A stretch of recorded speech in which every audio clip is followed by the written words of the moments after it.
Mayor Mac Womack and our North Brunswick podcast. Hope you're doing well. I have as our guest today our new police director, new but old police director, Joe Battaglia. Welcome, Joe. Thank you, Mayor. Pleasure to be here. So we've known each other since before I was the mayor. Yes.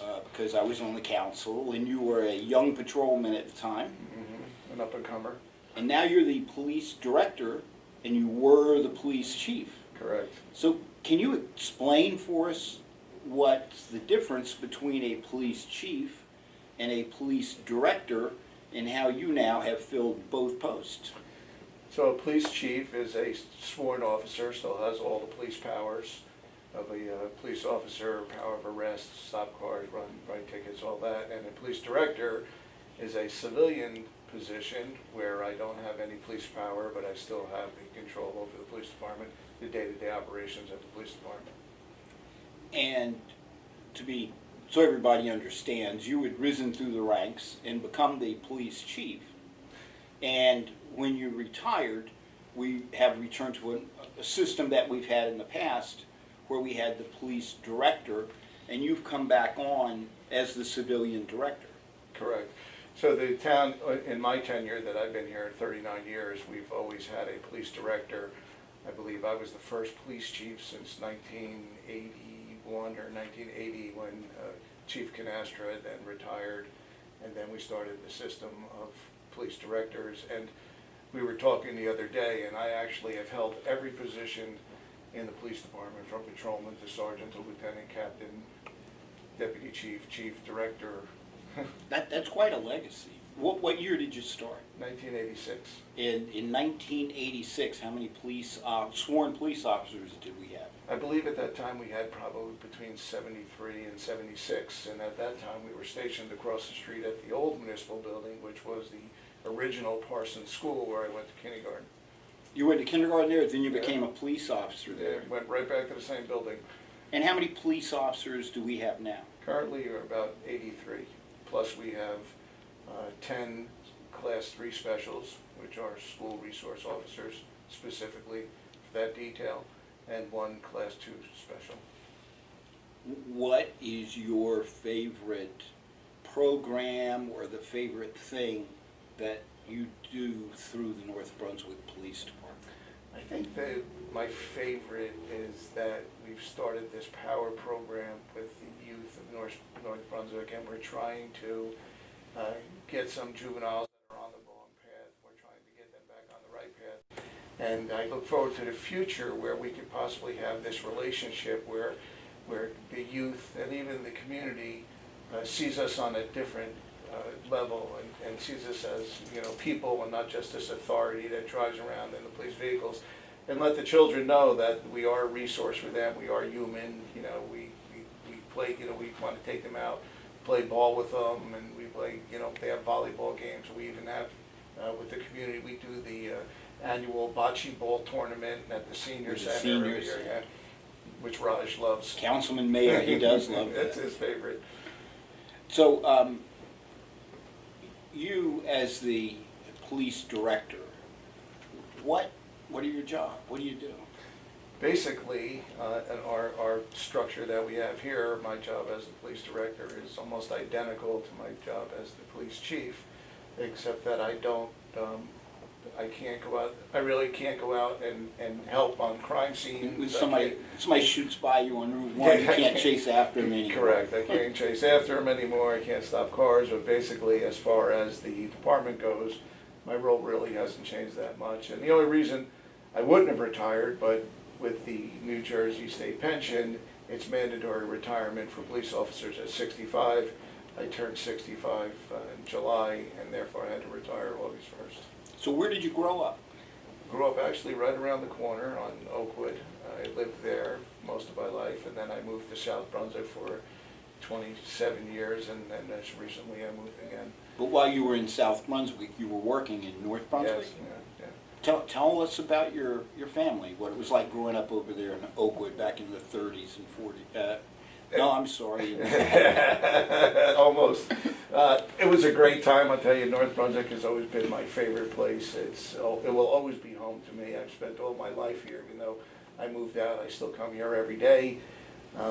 And I grew up right around the corner on Oakwood. There was 7 children. I was one of 7, my mom and my dad.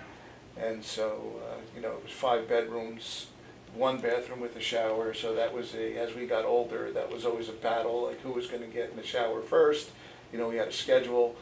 So it was a lot of fun. I mean, I wouldn't change it for the world. And me and my brothers and sisters are still close today. So. Did you always want to be a police officer?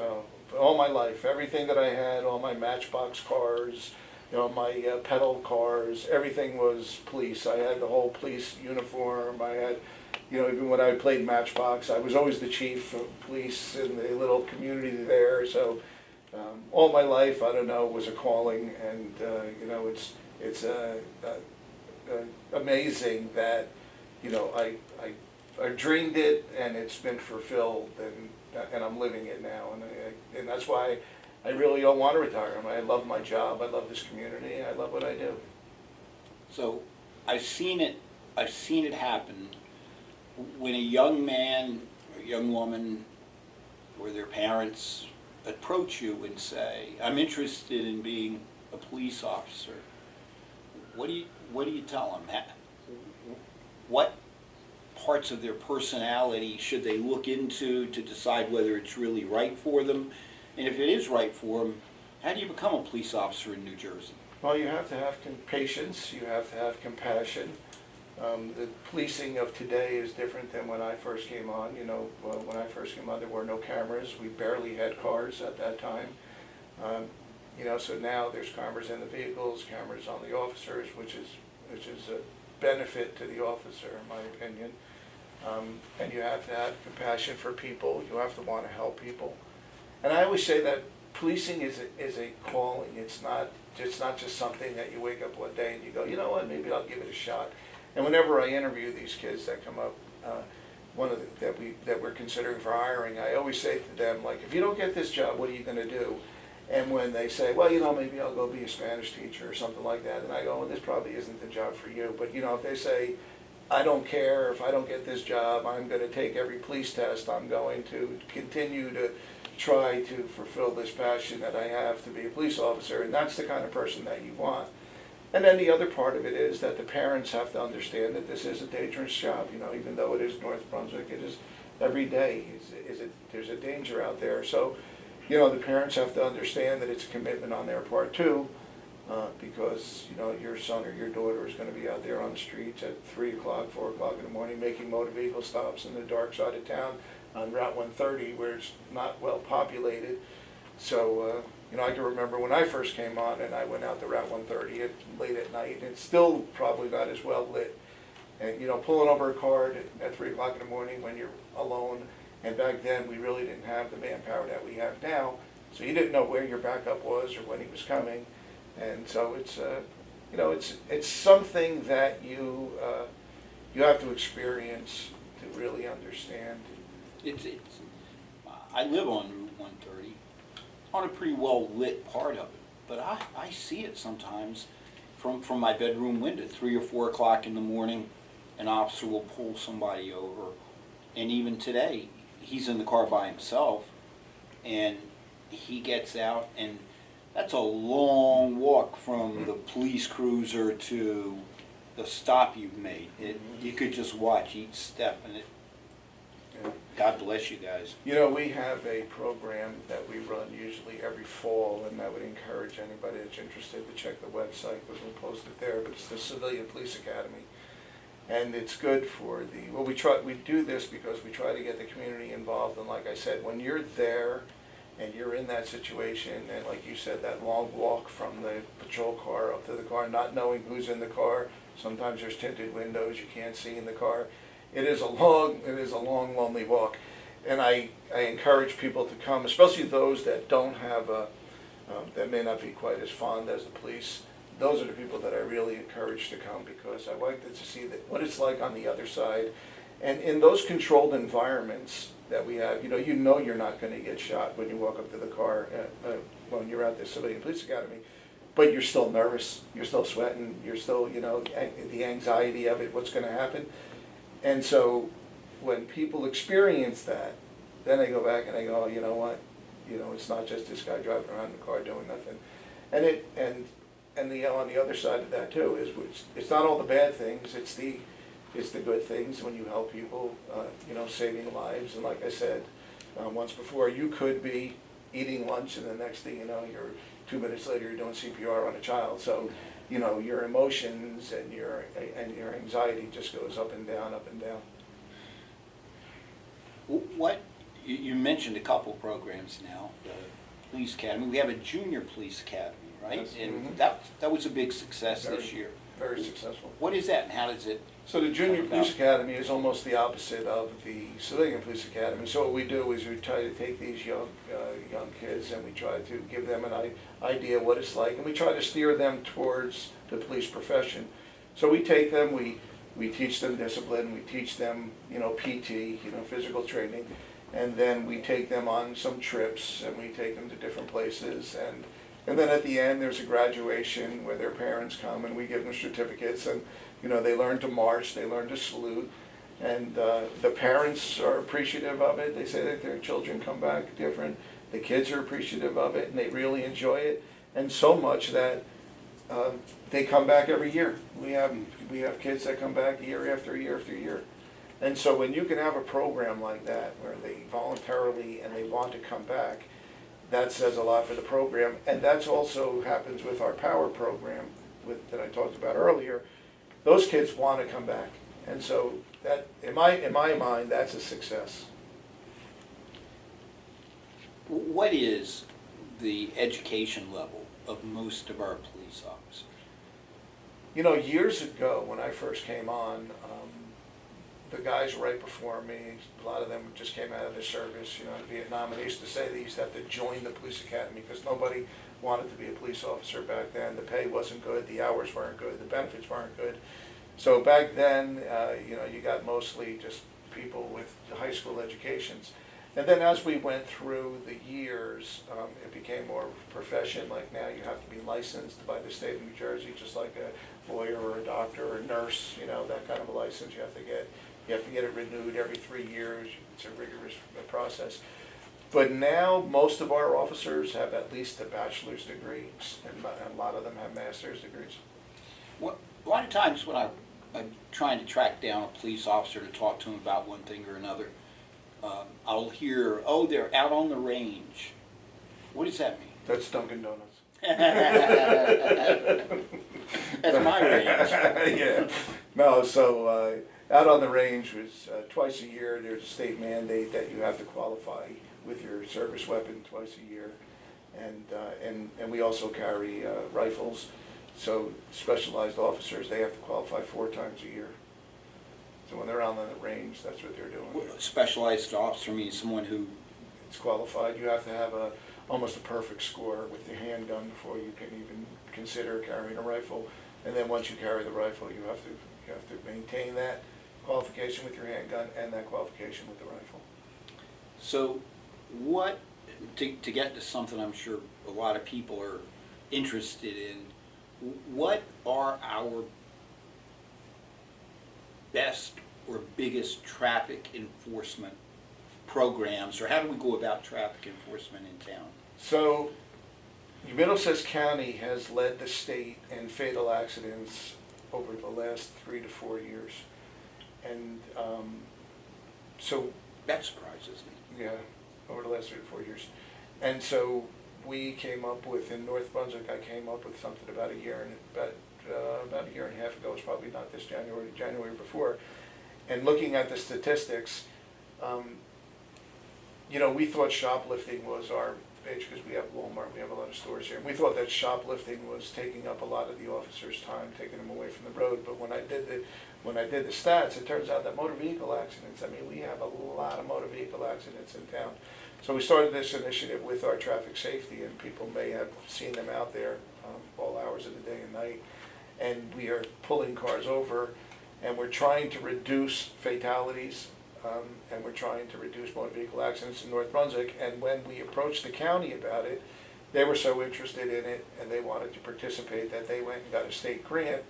And now every town in North Brunswick, particularly down the Route 1 corridor, so Woodbridge, Edison, North Brunswick, South Brunswick, Plainsboro, and sometimes we go out there with the state police and we just, cover the highway. And we're still getting speeds of over 100 miles an hour at times. And with the traffic, that we have, and we do have 3 highways, it's incredible that people are still going that It's fast. crazy. I mean, I'm glad you guys are out there for it. And I think part of it stems from COVID, when there was really not a lot of enforcement, there wasn't really a lot of cars on the road, and I think people just really took advantage of that. And I think we got to get back to the normal where we have enforcement. North Brunswick has always been, if you go on those websites about speed traps, North Brunswick was always #1, especially when Officer Kraus was here. And I think we got to get back to that. And, it's not that we're trying to generate funds. It's not that we're trying to, inconvenience or punish anybody. What we're trying to do is make our community safe. And so if we can go with 0 fatal accidents, then that's a bonus. Also because, I would think also because at least my perception is, we got more trucks on Route 1 and 130 than we've ever had before. We have to, that whether you're in the truck or in a car, that doesn't make driving those highways any easier or safer. Absolutely. And then, and with the trucks, with the tolls going up on the turnpike, more trucks, tractor trailers are coming to Route 1 and Route 130, and there's more warehouses now along that corridor, so that brings in more tractor trailers. But the one thing is that the standards of the owners of these vehicles has gone down. I remember when I was a kid, and probably when you were a kid, your parents used to tell you they're the safest drivers on the road are the truckers, because they're well trained and they drive all day. They're professionals. And I think we've lost that along the way, even though we went to this federal licensing of CDLs, and we see that the maintenance of these trucks is not what it should be. And so we also are working with the state police truck unit, which will be here next month. And they're going to work with us with overloaded. People don't realize that when you put all that excess weight on that tractor trailer, their ability to stop goes way down. It goes way down. Yeah. I used, when I first got out of law school, I drove buses, and I'd pick people up in Staten Island, cross the Goethals Bridge, and they go in through the Holland Tunnel. And people used to, in cars, they would do anything to get in front of the bus so they didn't have to go through the tunnel behind us. And if they had any concept of what the brakes were like on some of those buses, they would never want to be in front of me.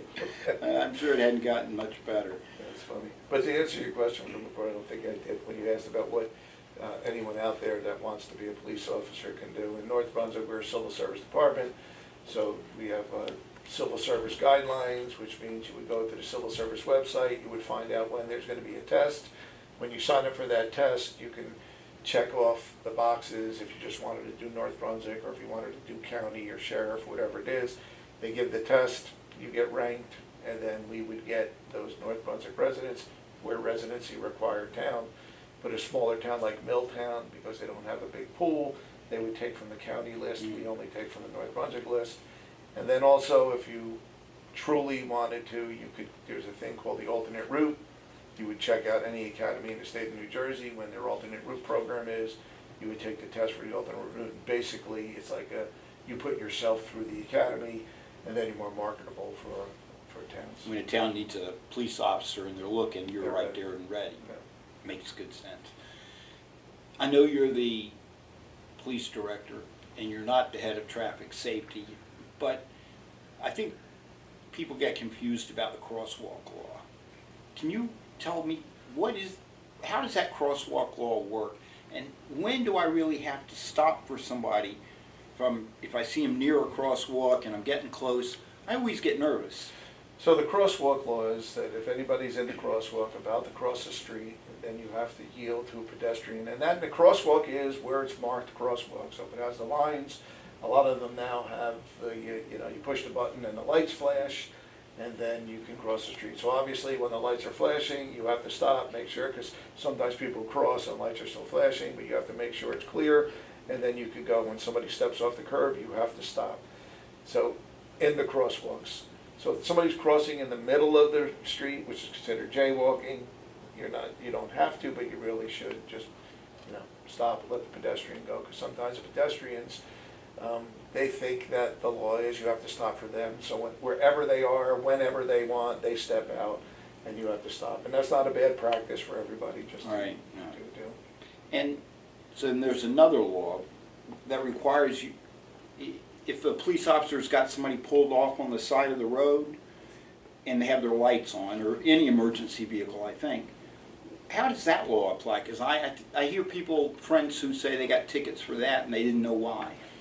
So you know, if you go back and look at statistics, especially at night, they found that when you're driving into, let's say it's the right lane, and the officer has a car pulled over on the shoulder of the road, there's some kind of phenomenon that happens with the human eye that attracts you to that light, and a lot of times they veer off, and there were a lot of officers that were getting killed and injured. So they came up with a law that says when an officer's on the side of the road, you need to move to the left.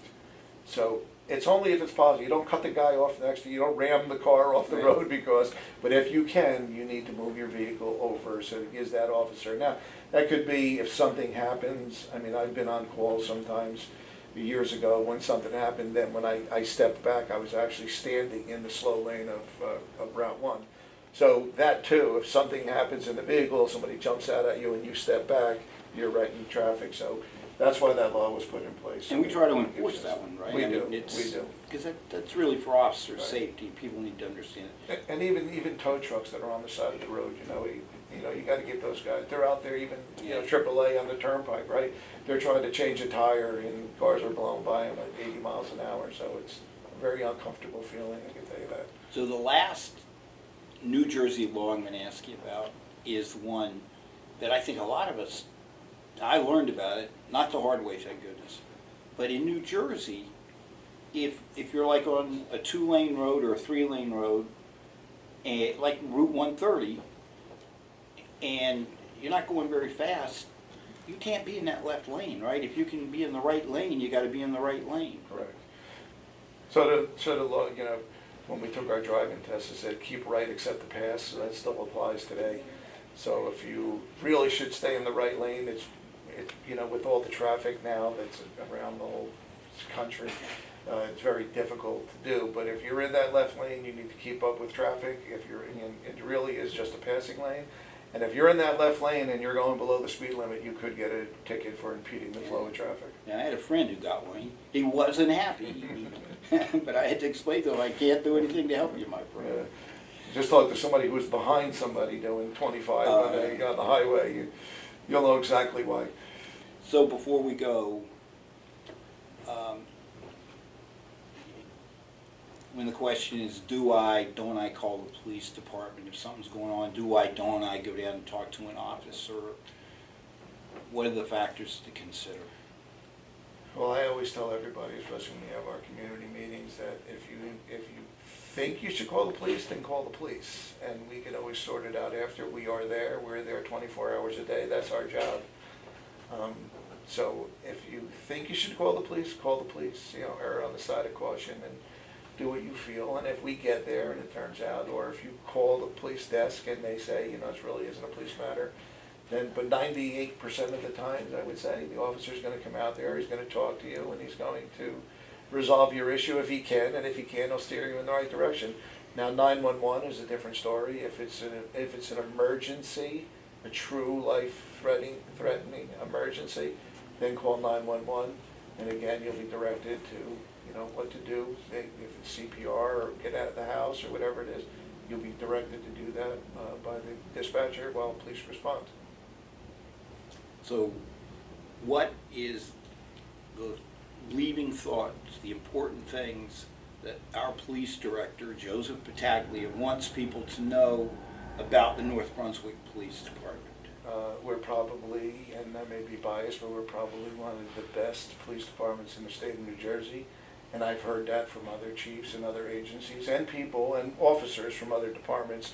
We pride ourselves on that, and I think that if you ever had an experience with us, whether it was good or bad, we've always been fair, we're always compassionate, and we're transparent. So don't be afraid to stop an officer and have a conversation with them. That's what we want to do. We want to continue our community policing efforts. We want to build this bridge between the community, this bridge of trust between the community and the police department, and we'll do our best, and we ask you to do your best, and together I think we can make it really continue to have a great community. Now, we're filming this on a Friday afternoon, so I really appreciate you coming up, Director. It means a lot, and I really appreciate everything you've done for our town. And I appreciate you having me. Thank you so much for tuning in.